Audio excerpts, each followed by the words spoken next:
آقای پریجنت و خانم ریچل بروکس، من ترجیح میدم، من هستم، من میتونم بعدا هم یک سپیس دیگه بگذارید راجع به اندیشکده بیشتر، ولی امروز به طور کلی اگر سوالی راجع به اندیشکده هست که چه هست، چه میکنه، از کی فرمان میگیره، کی بهش دستور میده، اینا رو همه رو بفرمایید ما جواب میدیم، چون سوال از این نوع سوال ها زیاد هست. من از یک جلسه اومدم که همین سوال ها رو جواب دادم و حضور ذهن هم دارم، اونا رو تکرار میکنم. بعدش آقای پریجنت چند دقیقه صحبت کنن، چون یه 10 دقیقه صحبت کنن و بعدش تریبون رو به خانم ریچل بدین که ایشون سوالاتشون رو بپرسن. خواهش میکنم اگر من فارسی صحبت میکنم صحبت منو بلافاصله شما به انگلیسی بفرمایید که همه بتونن متوجه بشن، من جمله دوستانی که فارسی صحبت نمیکنن رو اینجا. ممنونم. خیلی متشکرم از شما جناب کیان. دوستان مترجم خواهش میکنیم که پس از اینکه جناب کیان هر جمله ای رو تموم کردن و یک مکث کوتاهی کردن ترجمه رو آغاز کنید. جناب کیان با این سوال همین صحبتی رو که من کردم اول تکرار کنید که اونا بدونن من چه گفتم، که ترتیب برنامه چه خواهد بود. من، آقای پریجنت، بعد خانم ریچل، بعد مدعوین سوالاتش. بفرمایید ترجمه کنید. خواهش میکنم براشون که من So Mr. Kian is here today. He's been in a few other meetings today to a think tank, and today he's joining us. I think really in all we're trying to talk about what this think tank is, what they do, very accountable to, and what process its works is following. And I believe he's saying that he's happy to have further sessions with us to explain things more in detail, but really we're starting, I guess, with questions around the think tank altogether. So any questions from Rachel or Michael or I guess Naqad, you can take over from here. جناب کیان با این سوال شروع میکنم که مؤسسه آوای آزادی، اندیشکده آوای آزادی، هدف از شکل گرفتنش چه بود؟ بله، سوال خوبی است. هدف از شکل گرفتن مؤسسه آوای آزادی 3 هدف داشت. هدف اولش رساندن صدای مردم آزادیخواه ایران که ما آنها را به عنوان آن بخش از جامعه که کلیت نظام جمهوری اسلامی را، کلیت نظام، قانون اساسی آن را و نهادهای وابسته به آن را مردود و مطرود می‌دانند، منعکس کننده صدای آن بخش از جامعه باشیم که این اصول رو قبول دارن، یعنی رد کلیت نظام به طور کلی، کل نظام رو رد میکنن. اندیشکده صدای آنها نیست، نیابتی ندارد، رسالتی ندارد. اندیشکده فقط یک بلندگوست که توانایی ترجمه نیازهای آنها و تطابق اون رو با امنیت ملی آمریکا و امنیت بین الملل تجربه دارد و این رو تکرار میکنه. مردم آزادیخواه ایران در حقیقت تنها فرمانده اندیشکده هستند. این خواست آنهاست که اندیشکده منتقل میکند به سیاستگزاران با ترسیم رابطه این که چرا بایستی یک نماینده کنگره از آرکانسا نگران این باشد که در ایران چه میگذرد به مردم، چه ظلم و وحشتی حکم فرماست، چه بیکفایتی، چه فساد نهادینه شده ای و چه خطری جمهوری اسلامی برای تمام دنیا دارد. این وظیفه اول. وظیفه دوم حمایت. مطمئنم جناب کیان. بله ببخشید من اگر اجازه بدید جمله ها رو کوتاه بگید که مترجمم بتونه برسه، چون خیلی کار سختی میشه. بله ببخشید، حتما این کارو میکنیم. نمیدونم از اینجا به بعد رو کوتاه میگم. همین قسمت رو اگه ممکنه بفرمایید که بخش اول سوال رو بپرسید کمانگیر جان، بعدم اگر قلم و کاغذی هم دارید ترجمه رو تا اینجا انجام بدید. سپاسگزارم. I am trying to write it down, but do believe me, especially the way Mr. I'll do it again. It's okay. Do allow me to translate what I have, though, Mr. Kian, because I think I've got something anyway. So let's go with that. Sure. I believe the question was regarding the purpose of the think tank and why it came about. Mr. Kian believes there's 3 objectives here, and I mean the first one as in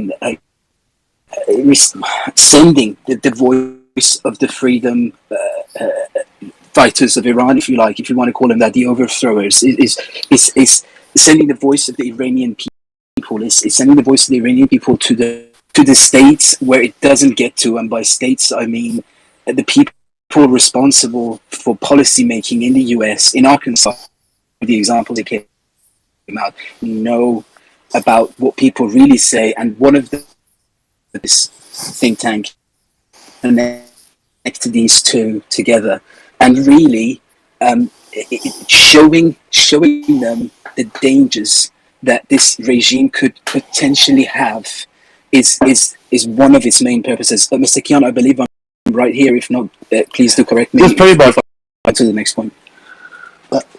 That's okay. Let me just add to what you just said, that what I said in Farsi was that we reflect. We don't claim to be representatives. We have no such mandate from the people of Iran. We claim to be a loudspeaker for people, only that section of the society that renounces and rejects the entirety of the system of Islamic Republic in Iran. We reflect their voices to policymakers, number one. That's the addition.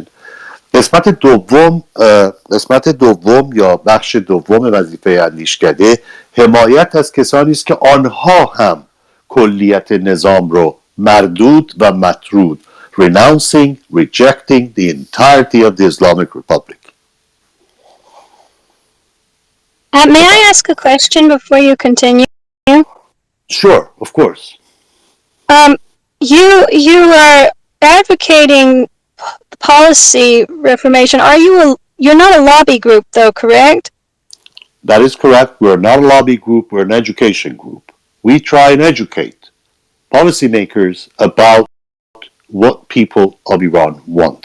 That's very simply what we hear is they don't want the Islamic Republic anymore. What you hear is not right for many, many reasons. It's diluted. We try and focus their attention directly. We want them to listen like this, like yourself. You came here to listen to the people of Iran, and people here would tell you, the institute is mistaken, if we are, but that's the whole purpose. Transparently, open, connect everyone. This is what we do. We invite Rachel to come here independently, examine what we say. If you don't mind, they can translate your question and my answer. Right. Hopefully we'll get there. Raha, are you doing this or shall I continue? خانم ریچل پرسیدن که آیا شما از گروه‌های لابی هستین و آقای بیژن کیان جواب دادن نه، ما از لابی ها نیستیم، ما اندیپندنت هستیم که صدای مردم ایران باشیم که مردم میخوان از این رژیم عبور کنن.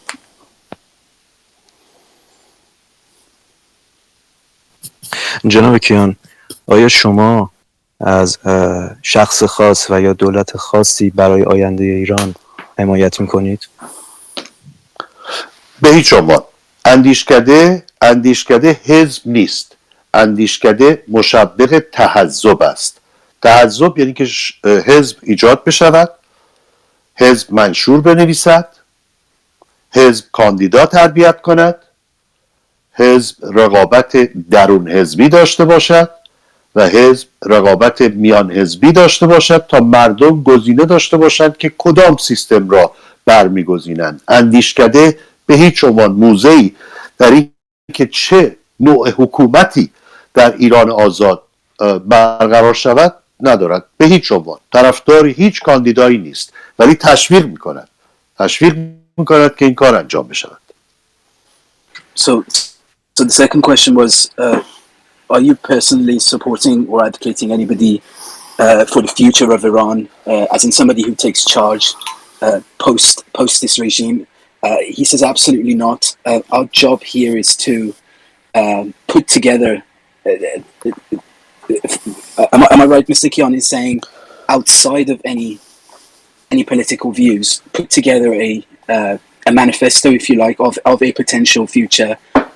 Educate people about that future, educate the process about how change could happen, and our job is to basically put people and allow them to have the knowledge to explore this area. That's pretty much it. Let me add to it that we are not a political party, but we encourage people to form political parties. We are not candidates for power, but we encourage political parties to train candidates who will come up with their programs, face the people, and give them options. That's what we promote.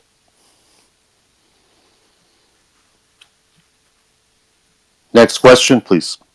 And Rachel, please just feel free to jump in. This whole purpose is for this kind of conversation. So please come in, and if there are questions from Mr. Pregent, please don't hesitate. I mean, there's no speeches here. This is a fast-paced conversation that's going to take place, and I like Mr. Pregent to have an opportunity to address. But Rachel, today, really, if there was one person asking questions, it would be you asking everybody. And I'm just one of the people here, but I'm happy that we were able to put this together so you could have this direct contact without any external influence, hearing what the people of Iran, which I'm assuming people here represent the same. But I would say this: if you're hearing people saying things that you think are consistent with the wants and needs and desires of Islamic Republic, then assess it against this principle. Are they really freedom seeking? These are people who go to the streets and get killed to ask for their freedom. Are you listening to the former foreign minister who shamelessly puts his gaze on the interview and says, we have a democracy, our people decided to choose this? No. If they had chosen to live like this, they wouldn't go to the streets to get killed by the thousands. So that's the whole purpose. Please go ahead and ask any questions you want. Yes, actually, I would like to follow up what you just said. You say these people risk their lives, they get killed even to be heard. What I would like to ask is what accomplishments has Ayva made in helping these people fight for their freedoms and not be killed and get their message to the world without losing their lives in the process?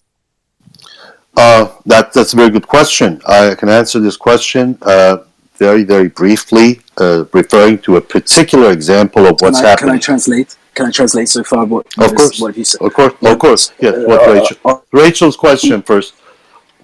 آقای کیان به ریچل گفتن که شما ما این بحثا رو با هم داشته باشیم، خودتون شخصا بتونید از کسایی که توی ایران هستن سوالات خودتون رو بپرسید، از ما در رابطه با این رژیم در مورد کارهایی که میکنن سوالات خودتون رو بپرسید. اگر شما می‌بینید که پیغامی که داره به شما میرسه از طرف این اشخاصی که داره به شما پیغام میدن مورد خبرهای ایران میرسه، خودتون باید اینو بسنجید که آیا این شخصی که داره خبر رو به من میده کسی هست که طرفدار این رژیمه یا کسی هست که واقعی یک آزادی خواه اساسیه. خصوصا که در این اتفاقاتی که شما که میگید مردم داده کشته شدن، چه کاری این مؤسسه، این اندیشکده تا حالا انجام داده که بتونه جلوی این جور اتفاقات رو بگیره، جلوی تلفات رو بگیره، جلوی کشته شدن مردم رو بگیره؟ و آقای کیان هم الان جواب این سوال رو خواهند داد.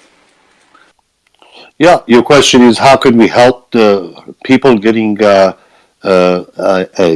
advantage over their oppressive government? We do what we can. And in order to do what we can, we check with the freedom-seeking, not freedom fighters, freedom-seeking people of Iran. They may not be fighters in the classical definition, but they're ordinary people. They're mothers, their daughters, their brothers, their fathers. They're ordinary people who are fed up with this regime. And what do?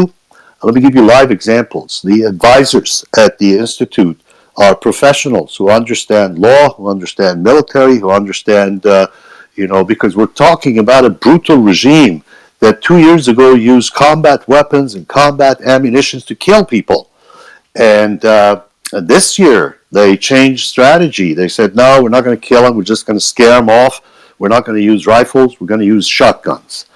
Why shotguns? Because shotguns don't require aiming. It can maximize the damage at the lowest cost, and they can control people by sending them home, making them scared. So, for example, we started researching, where do these weapons come from? There is a whole outcry, don't ask these questions. These weapons are manufactured right here. Don't look for anybody. They were wrong. We looked into it. The weapons used are specifically Turkish-made Sarsılmaz shotguns, 12-gauge shotgun, And the shotgun uses, of course, tear gas cartridges. It uses just regular cartridges with various size of lead balls in it, and it can injure people seriously. So our question is, we're doing research. Why does Turkey sell such weapons to Iran? Are these weapons not subject to sanctions? We believe they are. So how do they get there? Because the Islamic Republic pretends that they're importing these weapons from Turkey. It's Turkish made. You don't have to really guess on that. Turkish made. And they just say, we need this for sporting goods. So today, what we see is, without a doubt, Turkish-made shotguns injuring Iranians, and we want to follow up on this. We want to see if this is a violation of sanctions. Then we want to know what's going on. How is this happening? Under the guise of sporting goods? Well, we'll find out. That's the contribution. We also contribute by writing letters to Congress and saying, let us educate you. You are so eager. I mean, Michael said to me yesterday, so if the United States government claims that the Ayatollah is not building a bomb, then why is the United States so eager to go and negotiate with them? Over what? You know, our organizations are announcing publicly the Ayatollah is not making a bomb. Okay, really, thank you. But why are you so eager on negotiating? Somebody needs to ask this, and we hope you, the responsible media, will ask these questions. That's how we help them. Do we appear right next to them and grab a gun? No, that's not the job of the institute, and it's an academic institution. It's not going to get engaged in a kinetic activity, but that's how we help the Iranian people. We make their messages heard, and the policymakers, if we follow up, if we see a violation, we'll just blow the whistle. So the role is educate American policymakers that, look, even if you come to an agreement with these guys, their religion tells them go lie, break the deal. And one of the big examples is, for so many years, so many times, we hear about a fatwa, a religious edict. Has anybody seen that fatwa that says we're not going to build a bomb? No. Those who claim there is a fatwa would say there is a key word there. Whatever is said about not making a bomb, there's one key word. It says unless. That unless negates the entire claim that there's a fatwa against it. This requires understanding and education. That's what the Institute does for policymakers. I will translate quickly. خانم ریچل پرسیدن که آیا اندیشکده کاری برای آزادی و رهایی مردم ایران کرده و آقای بیژن کیان گفتن اندیشکده کارش پژوهشگری. Mr. Bijan, sorry, will you please mute your mic? Thank you. If you can do that, we'll appreciate it. Mute please. آقای بیژن کیان گفتن که اندیشکده کارش پژوهشگری و روشنگری هست، هم روشنگری خبرنگارها، هم مسئولین آمریکا و کنگره که به آنها برسونن. الان در تظاهراتی که همین 2 هفته گذشته شده بود، این شلیکی که به مردم اصفهان شده بود با اسلحه هایی که ساخت ترکیه بود و این سوال اینجا بود که این اسلحه ها ساخت ترکیه است. مگه ایران نمیگوید الان روی ایران سانکشن فارسیش یادم نمیاد، اگه تحریم هستن، پس چگونه این اسلحه ها وارد ایران میشه؟ و الان این اسلحه رو آوردن چون که 2 سال قبل در تظاهرات جمهوری اسلامی هزاران ایرانی رو کشتن و به خاطر اینکه از کشته ها کم باشد و سر صدا از این کمتر باشد، الان این اسلحه رو آوردن که فقط بدون اینکه بخوای تارگتی داشته باشی، گروهی جانش از تظاهرات دور شوند و به خانه های خود برگردن. و این اندیشکده کارش تماس با همین خبرنگاران مثل ایشون هستن که اینفورمیشن، یعنی معلومات به دنیا برسونن که چه میگذرد در ایران. یه مسئله دیگه هم که گفتن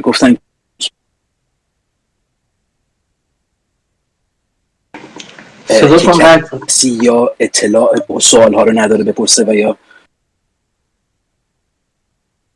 ببخشید الان بهتر شد.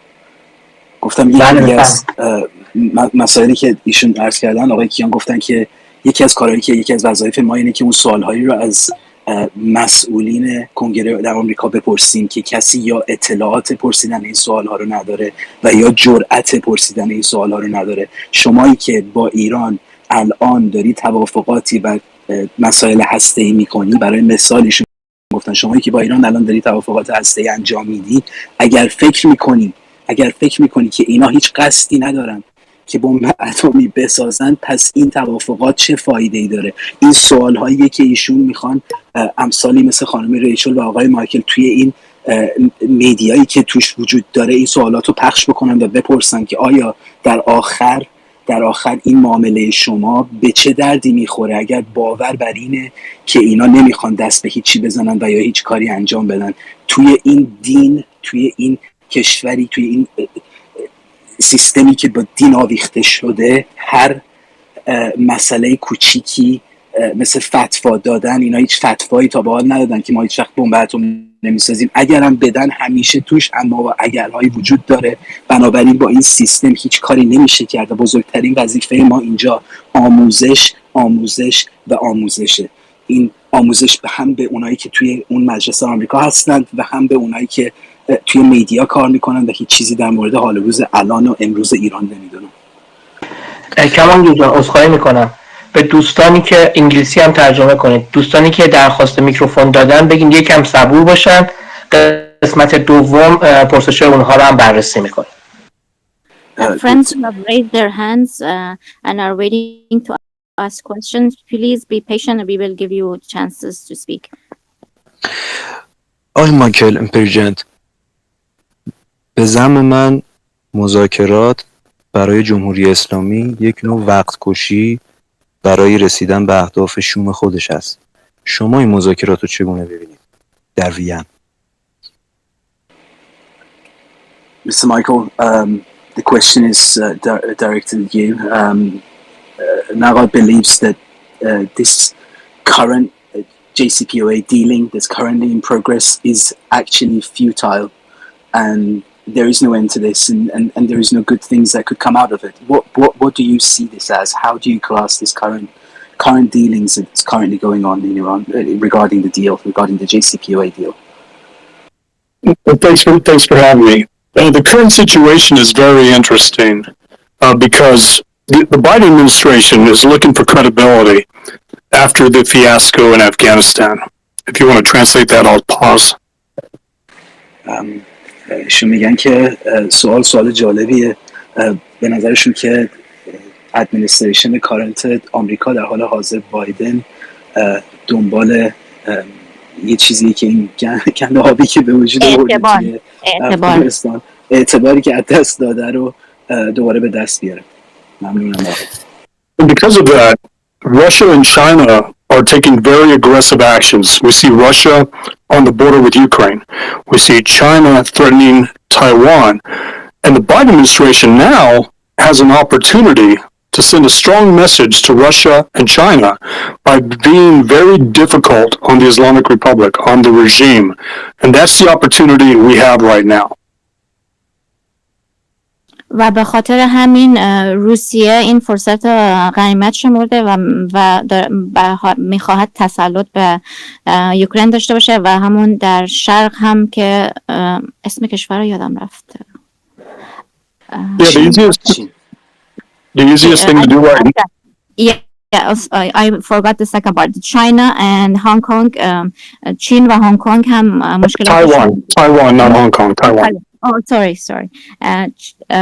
چین هم در تسلط در تایوان الان این فرصت رو غنیمت شمرده که بایدن مشغول اعتبار برای این JCPOA هست، فرصت رو غنیمت میشه و این وقت خوبی هست که فشار آورد بر روی دولت بایدن.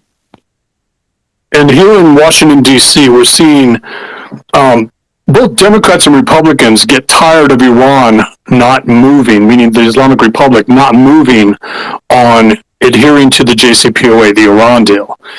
And the one way to punish Russia and China is to not give them the Iran deal that Tehran wants. Meaning, when there's strong talk about reimposing sanctions. That's very important. That needs to happen. And there's also talk of greenlighting an Israeli attack on Iran's nuclear sites. That's how bad it is that you actually have a presidential press secretary talking about a military option and talking about imposing sanctions. And that's very important. And then now, with all these human rights abuses, all these violations, the international community is tiring of Tehran. There's an opportunity to put a big spotlight on what the regime is doing to its own people. And the regime may actually be the casualty of a bad U.S. foreign policy because the Biden administration messed up Afghanistan so bad that they might have to make an example of the regime in Tehran in order to restore credibility. And it seems like the easiest thing to do. Will they do that? No. Did you ask me if they will do that? What? Yes, sir. Yeah, that's what it's looking. I don't know if they will do that, but they should do that. That's the opportunity that we have. Let me know if you need me to repeat anything else for the translation. Thank you. ایشون میگن که در حال حاضر توی آمریکا دموکرات‌ها و ریپابلیکا از این جریانی که ایران هیچ حرکتی داره در این رابطه نمیکنه خسته شدن.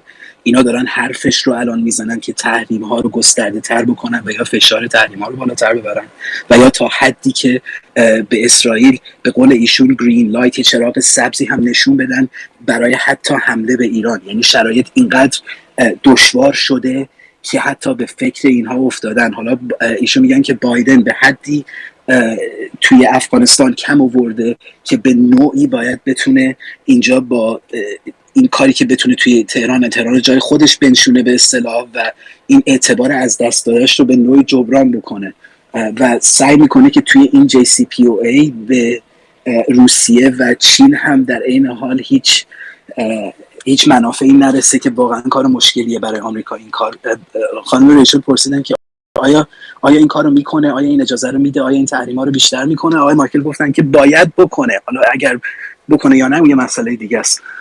Sorry guys, continue. Yeah, if the United States doesn't do anything, if it can get beat by the Taliban and it can be beat by the mullahs in Tehran, what is Putin and Xi Jinping going to do? So that's why there's talk now in Washington, D.C. about being very strong with Tehran in order to send a message to Russia and China. And it's not coming from Blinken. Don't expect Blinken to use this tough language. It's not coming from Jake Sullivan or Rob Malley. It's coming from Democrat senators. It's coming from the president's advisors outside of the ones that continue to make these concessions and hope that Iran changes. So there's a lot of momentum because if the Biden administration does nothing, Russia's going to move into Ukraine. And after the Olympics, China's going to move on Taiwan. They're going to try to get everything they can over the next 3 years because they view the Biden administration as very weak. And that's the situation we're in. And Iran looks like the easiest thing for this administration to do to restore some credibility. ایشون میگن که اگر بایدن و ادمنستریشن خودش کاری انجام نده، روسیه به زودی تا این 3 سال آینده به خاطر ضعفی که حس میکنه توی رژیم آمریکا در حال حاضر وجود داره تمام منافع خودش رو میره از اوکراین میگیره و به اوکراین حمله میکنه و بعد از اون هم چین به تایوان و آمریکا در واقع یکی از بهترین آپشن هایی که در حال حاضر داره، یکی از ساده ترین آپشن هایی که در حال حاضر داره اینه که مشکلاتی که توی ایران هست و بتونه یه جوری حل بکنه به هر نحوی و به نوعی برای خودش با این حرکت اعتبار بخره، وگرنه هیچ چیزی براش باقی نمونده در حال حاضر به خاطر اینکه ضعف خیلی زیادی به روسیه و چین مخصوصا نشون داده که آقای مایکل خیلی روش تاکید میکنن. و در ادامه گفتن که فکر نکنین این پیام قوی از طرف بلینکن یا سکرتری یا هم که جیک سالیوان بیاد، این از اشخاص دموکرات پشت صحنه که دارن به بایدن فشار میارن.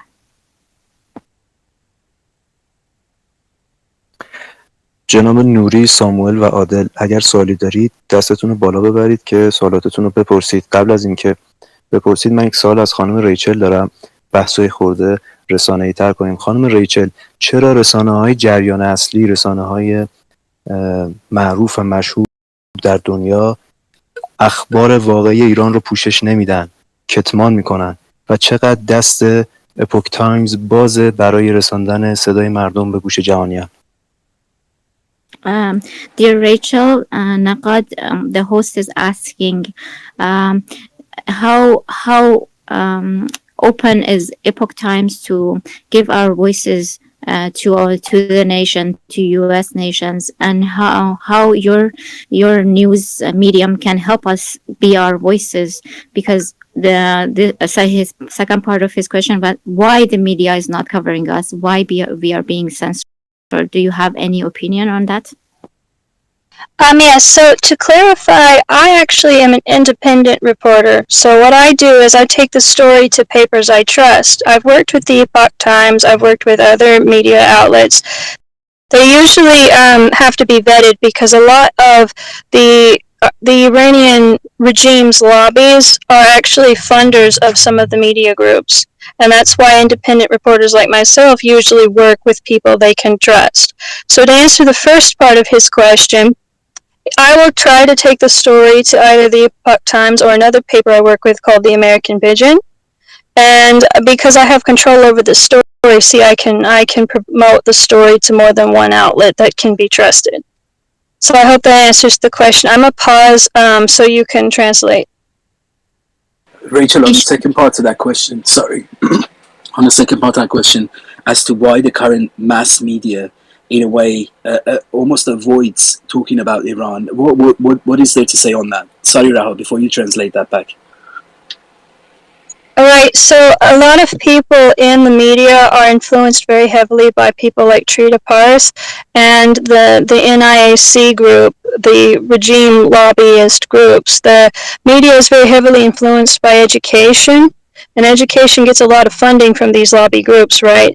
So the independent media, like the Epoch Times, like American Pigeon, these are the papers you would rather pursue for your story because they're not influenced by these lobbyists.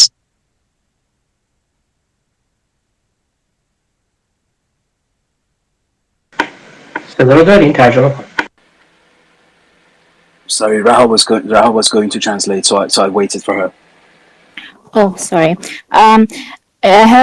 جواب ایشون اینجور بود که من خبرنگار مستقل هستم و اسم دو روزنامه رو آورد، اپوک تایمز و یکی دیگهش پیجن.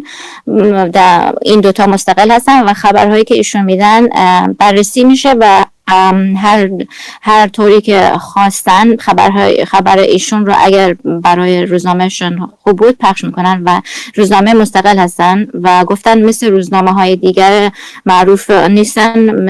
ایشون گفتن که روزنامه های دیگر خبرها رو پوشش نمیدن چون که لابی جمهوری اسلامی اسم نایاک رو هم آوردن که بر اونا کنترل داره و خبرهایی که اونها به دستشون میرسه همه از طرف نایاک سانسور شده یا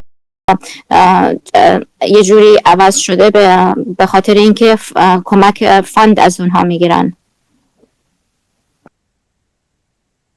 خیلی متشکرم. جناب نوری، شما دستتون بالا بود، بپرسید که سپس بریم سراغ آقای گلشنی. خواهش میکنم. بله، منم سلام عرض میکنم خدمت همه. سوالم هم خودم میتونم بپرسم، شما پاسخ رو اگر در واقع زحمت ترجمهش بکشید. پس آقای نوری ترجمه فارسی سوالتون هم پشت سرش بفرمایید. خواهش میکنم. نه، من سوالم اول اصلا فارسی میپرسم، بعد ترجمه میکنم پاسخ رو، ولی برای اینکه عادلانه تر باشه من خودم ترجمه نمیکنم که یک فرد دیگری پاسخ رو ترجمه کنه.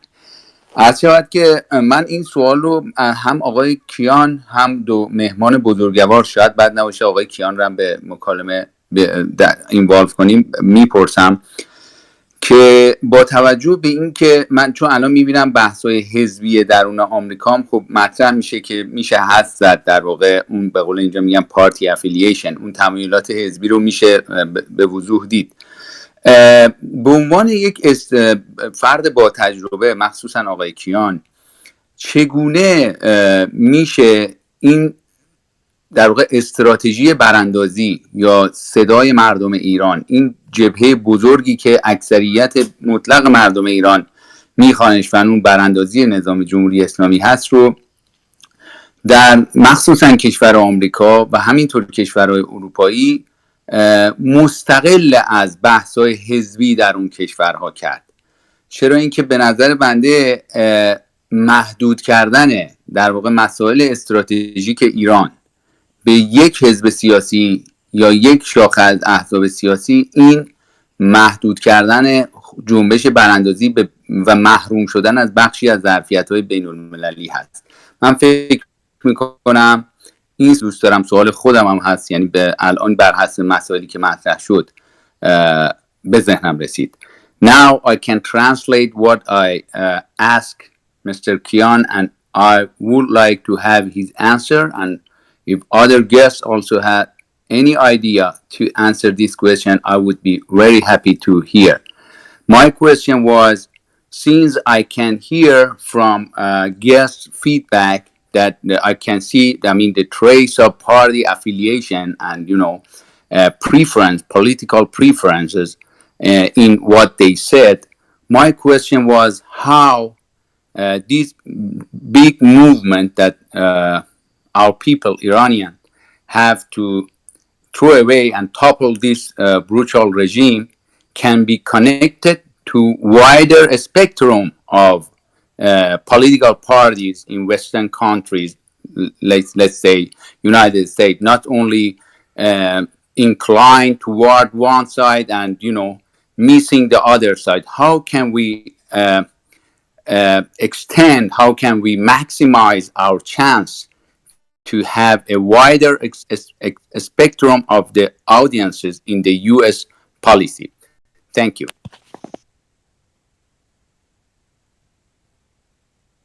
I'd like to give a response quickly, and then I want to ask my dear friend Michael Pregent to respond to that. So my answer to this is I don't think that you're correct. I think your sensory system is picking up things that you like to pick up as opposed to things that they are. You're saying you can smell the political and partisan preferences? Maybe. But the truth is, from the point of view of what works, is of course you have to work with both sides. But from the point of view of cutting the baby in half, agreeing with Biden administration on sitting down and negotiating uselessly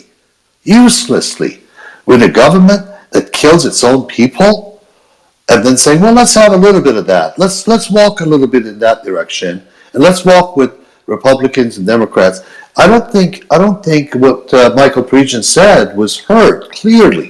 What he said is today, Republicans and Democrats in the United States are in unison, are saying, Mr. Biden, your policies are not in the best interest of the United States. That's what we're saying.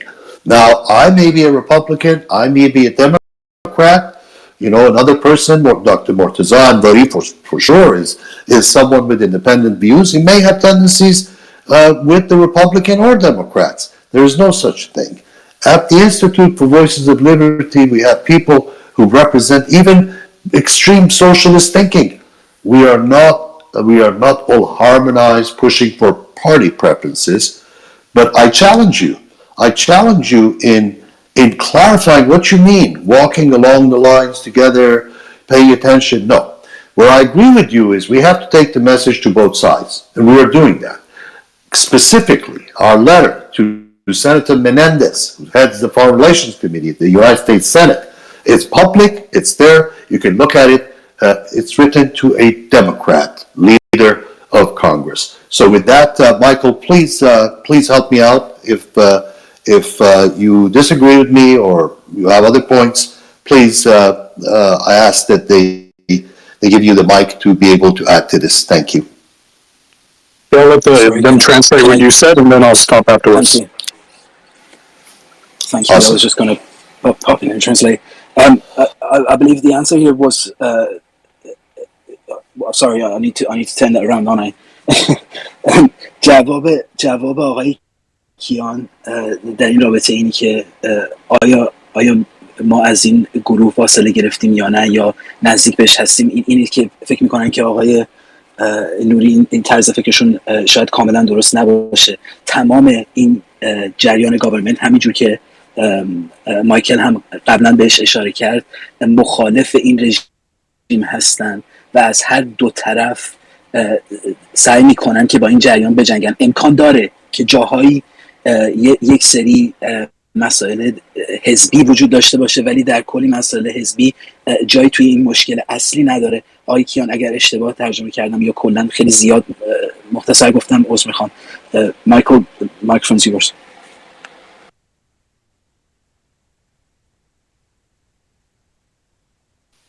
Okay, so we now know that the Iran deal was a failure. And we know that because the regime continues to cheat on Russia, China, the UK, France, and Germany with impunity.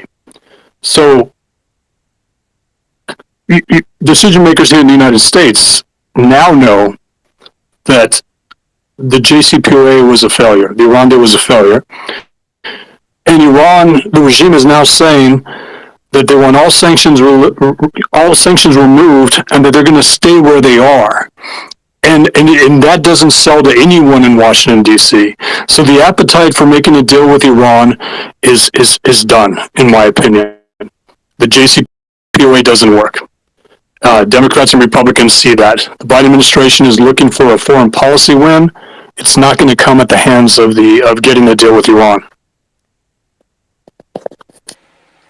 مایکل میگن که این دیل JCPOA به نظرشون کاملا شکست خورده و این ادمنستریشن بایدن در حال حاضر داره سعی میکنه دنبال یه برگ برنده‌ای توی این قوانین خارجی خودش بگرده توی جریان ایران و فکر نمیکنن که این جریان اصلا جوش بخوره. این خیلی شکسته تر از اینیه که بخواد جوش بخوره. این جریان کلا هم باعث شده که فشارهایی که روی هم میارن تحت تاثیرش قرار بگیره. The reason I mentioned the Iran deal is because the regime is on life support right now. Not even China can sustain this economy. And the only thing that will save the regime is if the Biden administration completely capitulates on all of Iran's demands. So I keep saying Iran, I know it's the Islamic Republic of Iran. And there's no appetite for that. So I think there's an opportunity for freedom-seeking Iranians to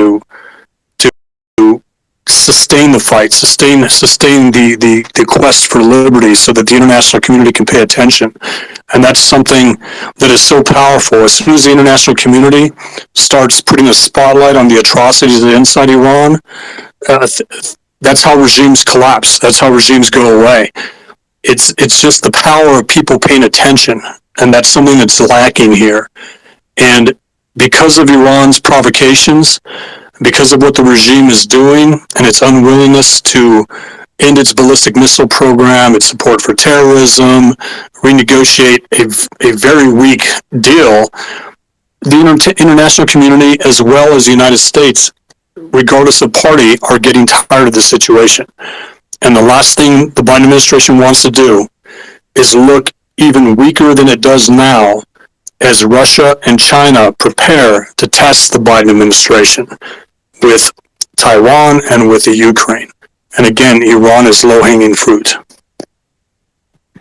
ایشون فرمودن که دولت بایدن نمیخواد سرسپردگی به کشورهای بزرگ مثل چین و روسیه نشان دهد و نمیخواد هیچ وقت برای این برجام که الان خیلی وقت مهمی هست سرسپردگی و تسلیم بشود به خواست ایران و مردم ایران باید این فرصت رو خیلی غنیمت بدونن، چون که تنها الان وقت خیلی اهمیت داره، به خاطر اینکه خیلی از رژیم ها در این موقعیت ها وقت غنیمت میشن و رژیم چنج میشه و و حکومت رو از سر پای در میارن و ایشون فرمودن که جمهوری اسلامی در ضعیفترین حال خودش است و تنها راهی که یکم نفس بگیره این که برجام به نفع جمهوری اسلامی شه و این کار رو بایدن نمیخواد بکنه، چون که اگه این کار رو بکنه در قبال روسیه و چین ضعیف به نظر میاد.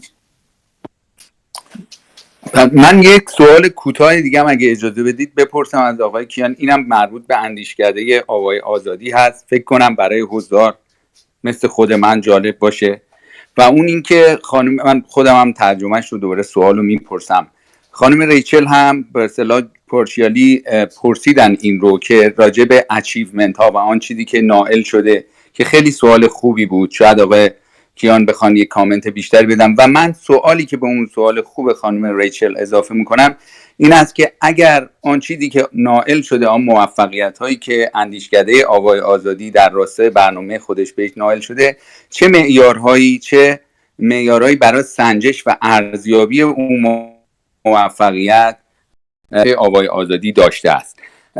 My question to Mr. Kian and Institute for Voice of Liberty is somehow continuation of what Rachel asked about what have been the achievement and what the Institute accomplished so far in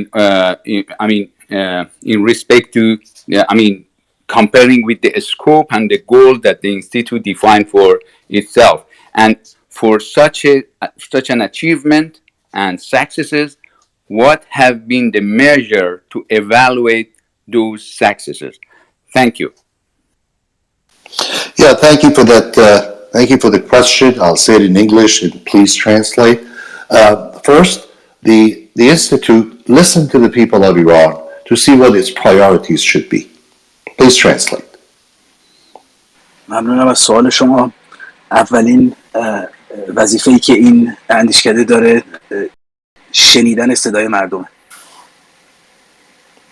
We listened to the people of Iran and asked them, what would you like us to do?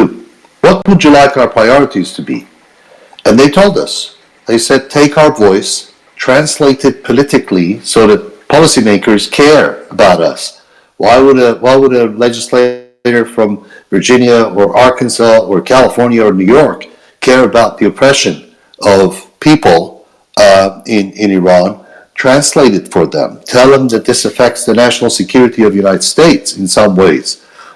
It's like the example of the frog in the frying pan. You know, you're being cooked by Islamic Republic penetration into the system in many different ways. And that's the way. How do we measure it? Very simple. We set the goal. Did we take the message of Iranian people to legislators? Were we honest about it? Did we get a reaction? And the Iranian people would see that. I would say we've done that. That's the accomplishment. We are now continuing that. We asked them what else. So please translate, and I'll tell you the second order of the people of Iraq. Raha, you taking the social line? I'm sorry, my home phone was ringing, so I did not listen completely. That's fine. No worries. I'll continue. آقای کیان میگن که ما از مردم خواستیم که بدونیم دقیقاً چه چیزی رو باید روش تمرکز بکنیم و روی این تمرکز کردن از ما خواسته شد که صداشون باشیم، این صدا رو به زبان سیاسی نه فقط انگلیسی ترجمه بکنیم و برای سازمان ملل و سازمان‌های خارجی و گاورمنت‌های خودمون ببریم و نشون بدیم که در واقع چه نتایجی